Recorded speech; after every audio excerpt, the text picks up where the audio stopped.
little do we know there were going to be more people in the apartment shortly. We called every doctor I've ever met, just being like, hey, what do I do? And they're like, yeah, we can't do anything for you, lady. If you can't stand up, like, I can't see you. And everybody was like, just call 911. And, like, at the time, I'd never called 911 before. I'd never, like, been in so much of an emergency that you have to do that. And I kept being like, what am I even going to say happened? Ma'am, like, what's the problem? I put on a bra, kind of. Like, it wouldn't really work.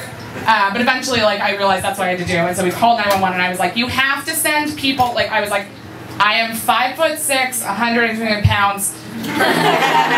Like, you need to send people that can lift me up. And I was like, I physically can't, it's going to be dead weight. I cannot move. And so, like, they're like, we're sending somebody over now. And like 20 minutes later, because that's what now is in New York 911 time. Like 20, 25 minutes. Like if I had been shot, maybe 30. It's hard to say. They finally come. My friend opens the door for the two paramedics. It's just two 5'5" women. Oh no. That looked like me. I was like, how are we gonna do this, guys? Like, can you lift me? And they were like, again, and they asked me the question. I was brave. They were like, ma'am, what happened to cause this? And I was like, I was trying to put on a bra. And they were just like, whatever. And then they were like, all right, well, if you can't move, we'll just move you, all right? We're just going to put our arms underneath your arm, and we're just going to lift you up, and we're just going to put you in this chair. And I was like, I haven't been off my hands and knees in 3 hours. This is not going to be good. And they were right. We just did that. They each just kind of got under an arm and went like this. And they lifted me up, and I screamed so loud that every person that lives in my apartment building came down because they thought I was being killed.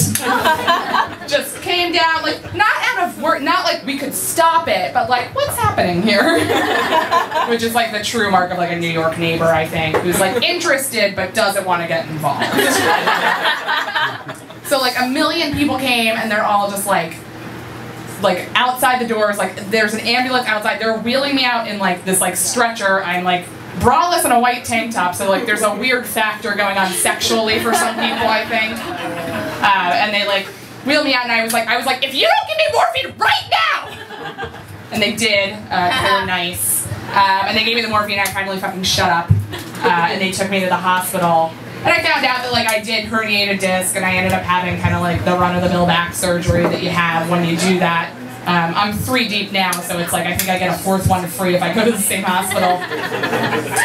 But I did that, and it was all fine, and I still tell people all the time that I've had so many back surgeries. And after that one, I think it was the hardest, because every time someone would ask me like, oh my God, how did you hurt your back? Like, what happened?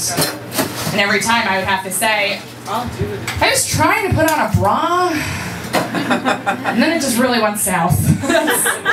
And that's it. And that's my story. And thank you guys so much. You've been such a great crowd. I've been Alison